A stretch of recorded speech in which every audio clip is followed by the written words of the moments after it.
Brain health, not just mental health. Let's talk about brain health today. Not mental health, I'd like to call it what it is, brain health. And yes, I'm making that distinction on purpose. There's something about the way we say mental health that feels abstract and still, in some cases, a stigma. It almost sounds clinical, like it belongs to a therapist's couch only. Mental health carries weight and a whole set of assumptions about what it means to have one. However, mental health is just one piece of a much bigger picture of overall brain health. I want to talk about what it means to take care of the whole physical organ, the one that runs your entire life. The way you feed it, rest it, protect it, and challenge it. The way you talk to it, and the way it talks back. You don't ignore a rash on your skin or casually dismiss chest pain and say, I'll deal with it later. You react, respond, and take immediate action for even a skin scratch. However, because we don't see, smell, or touch our brain, we kind of ignore its overall health, even when it is sending very obvious screams to its pain. We'll pour money into skincare routines and gym membership and still spend years absolutely wrecking the one organ that makes it all of it possible. So the only true question to ask yourself during every single decision you make, no matter how small, is this good for my brain or not? The main guy running your life. Let's start with agreeing on the basics. Your brain is the main boss running your life. It is the decision maker behind every thought, reaction, emotion, habit, and identity you carry. Every version of you, a daughter, sibling, mother, employee, partner, friend, exists through your brain. It is not sitting there at the top quietly. It is in fact calling all the shots. Think of your brain as a highly sophisticated radio system. The universe holds all the knowledge, possibilities, ideas, fears, strength, creativity, everything that you know or will ever know already exists out there as frequencies. Your brain, the radio, tunes into those wavelengths, downloading information and processing it into your reality. And your brain health directly decides what radio station it is connecting to. So when you constantly feed it stress, negativity, or chaos, guess what station you're stuck on? On the flip side, when you intentionally slightly shift your mindset to a positive one, you automatically run into a different set of awareness. Because both good and bad realities exist at the same time, and your brain health decides which one to tune into. Think about when you see a lion in a zoo. Your first instinct is, this is sad, they're trapped away from their family and friends. However, on the flip side, in the wild, a mother lion has to leave their cubs to hunt for food to survive. Survival is brutal, and about a third of the cubs don't make it out alive. Then you realize maybe in the zoo, they're safer and can live longer. So how do you decide which one is better? The truth is, both are real. Every situation in life carries both suffering and safety, loss and gain, chaos and meaning. What you focus on is what your brain builds your reality around. Reframe your thoughts, reshape your brain. A thought isn't just a thought. Unchallenged negative thoughts carve neural grooves, they become your brain's default path. The route it takes automatically when life gets hard. Dr. Amen calls them ANTs, short for automatic negative thoughts. Fortune telling, mind reading, blaming yourself or others in your mind, those are not personality traits but patterns of your brain's wiring which eventually become habits. But patterns can be interrupted. I'm not talking about toxic positivity. I'm not telling you to pretend the bad stuff isn't real. Both reality exists, the hard and the good. And your brain is always choosing which one to build a road towards. Where you focus is what you get. There's always a silver lining, a learning, and a different way to see it. Your job isn't to pretend the hard stuff isn't there. It is to refuse to let it be the only thing. A single thought can either strengthen your brain or weaken it. Catching a negative thought is more powerful than never having one. And it all boils down to you noticing with awareness. Once noticed, you can choose differently within seconds, and then try over and over again until you form new pathways. When I was pregnant, everything that could go wrong did. My husband got laid off, and I had to find a job urgently to keep our medical insurance. Thousands of people were getting fired in my company. I had a high risk pregnancy. My baby was in the 0.35 percentile. I also had gestational diabetes, hypertension, and endless doctor visits out of town. We had to move states for a new job. If someone else told my story, it sounds like a nightmare. But what I was telling was what I was feeling and seeing, which was from a completely different lens. I was just incredibly grateful that my baby didn't need NICU. I had access to a doctor who caught everything early. I got promoted amidst the mass layoff. I found a new community that showed up for me, an excellent coworker who became my friend and threw me a baby shower.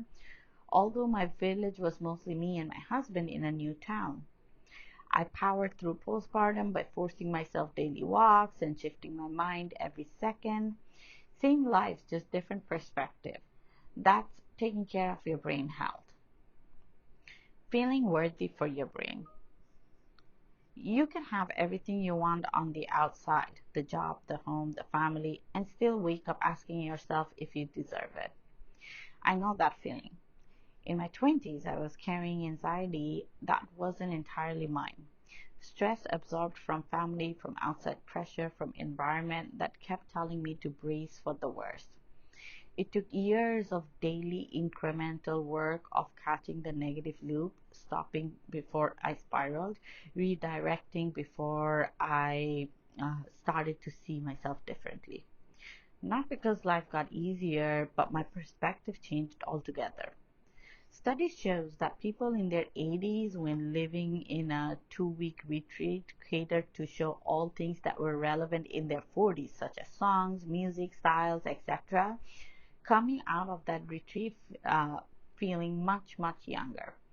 Like their physical strength and mindset all rewired due to the change in perspective in only 2 weeks.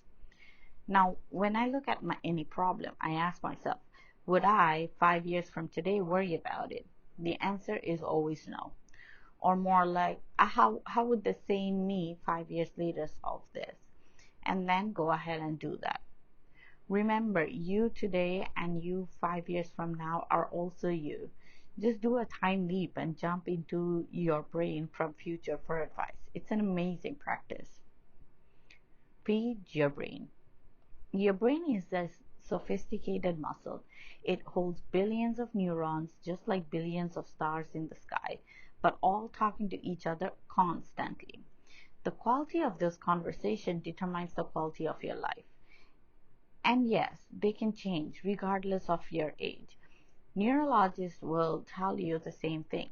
Dr. Daniel Amen has spent decades documenting your brain can grow, heal, and regenerate, but only if you give it what it needs.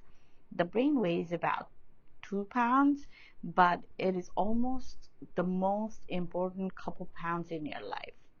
You have to take care of it from every standpoint: biological, physical, chemical, and electrical. Ask questions every single time. Is this good for my brain? Let's start with food. When you're reaching for that third croissant, ask if the hunger is in your stomach or in your brain. The brain is roughly 60% fat. Omega-3 fatty acids found in salmon, walnut, and flaxseed are amongst the most powerful food for brain function and mood regulation.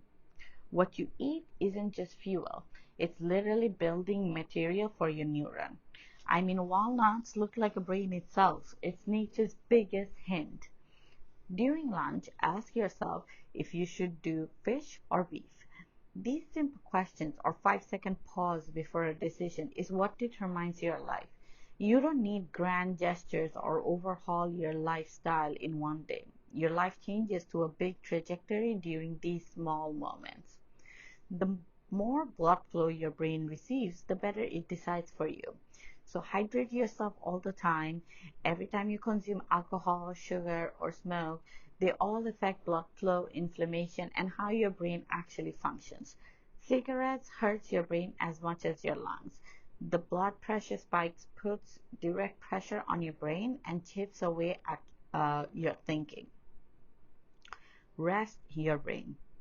I say this as a working mom with a toddler who still sometimes ends the night with someone else's foot on my face. Sleep is not optional. 7 to 9 hours is not recommended for people with free time. It is a biological requirement. While you sleep, your brain activates a waste removal system, meaning it literally pushes out toxins that build up during the day, including the kinds linked to cognitive decline later in life. Chronic sleep deprivation doesn't make you tired. On brain imaging, it looks like damage. What I have learned is to protect the wind down. I put the phone down and listen to sleep stories. Yes, they're boring, but that's the point. I hold my son's hand until my body remembers being present and I am safe now, officially done for the day. I actively wind down my mind from work stress, the to-do list, the imaginary argument I should have won at 3 p.m. It will all still be there tomorrow, but doesn't need my focus right now. My brain needs me to let it go tonight. You must treat your nights as a survival maintenance for your brain. Movement is your brain medicine. Sitting all day harms your brain like smoking harms your lungs. Even small movement like standing, walking, stretching improve blood flow and cognitive function.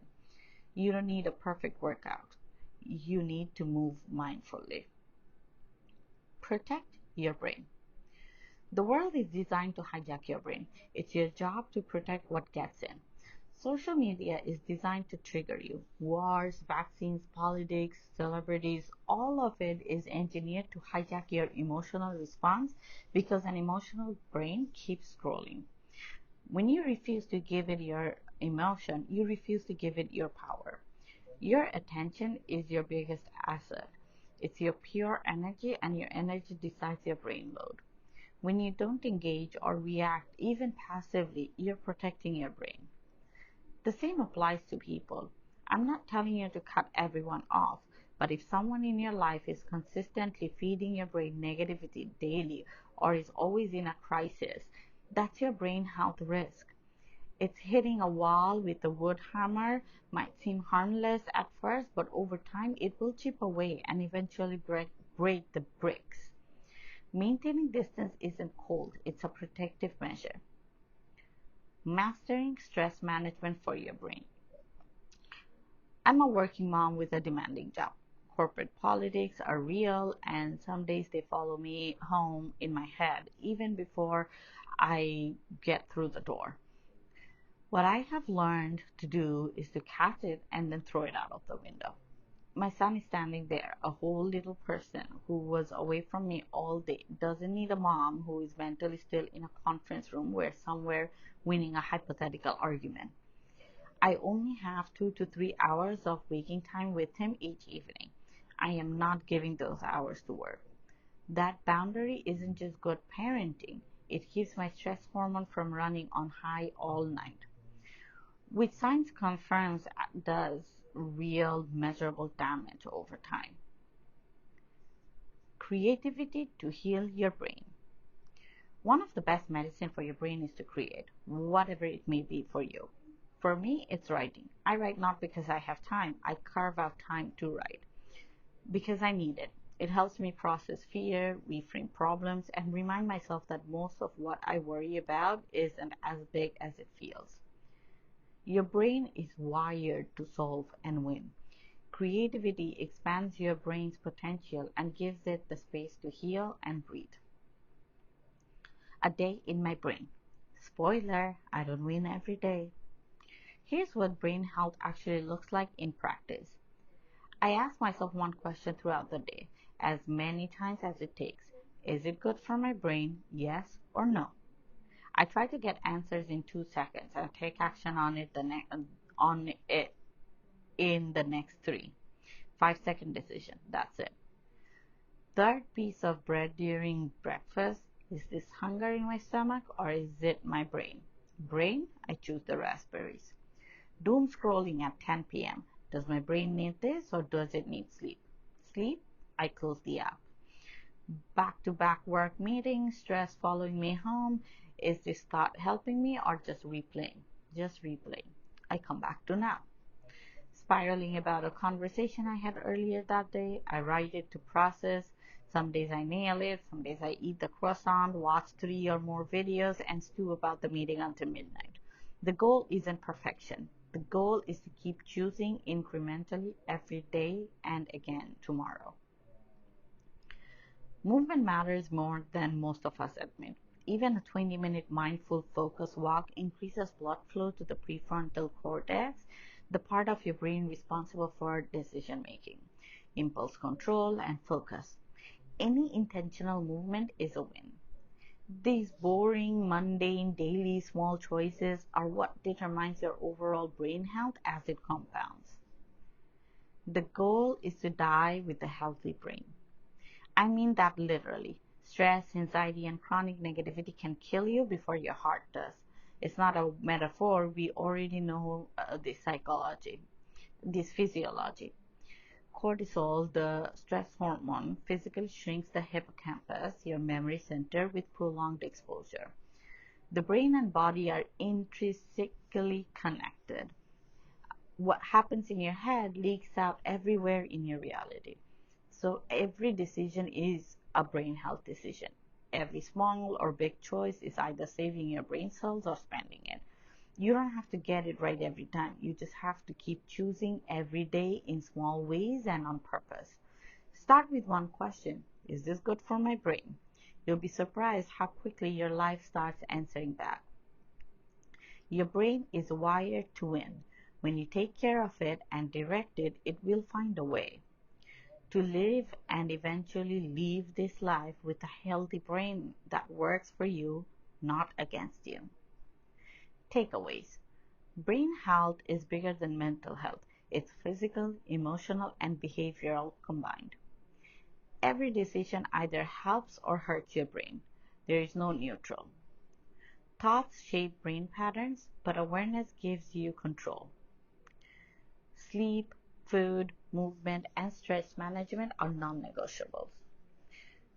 Protect your attention. What you consume shapes your brain. Small daily decisions compound into massive long-term change. You don't need perfection, you need consistency. This is Maisha Tarnam. Thank you so much for listening to my podcast.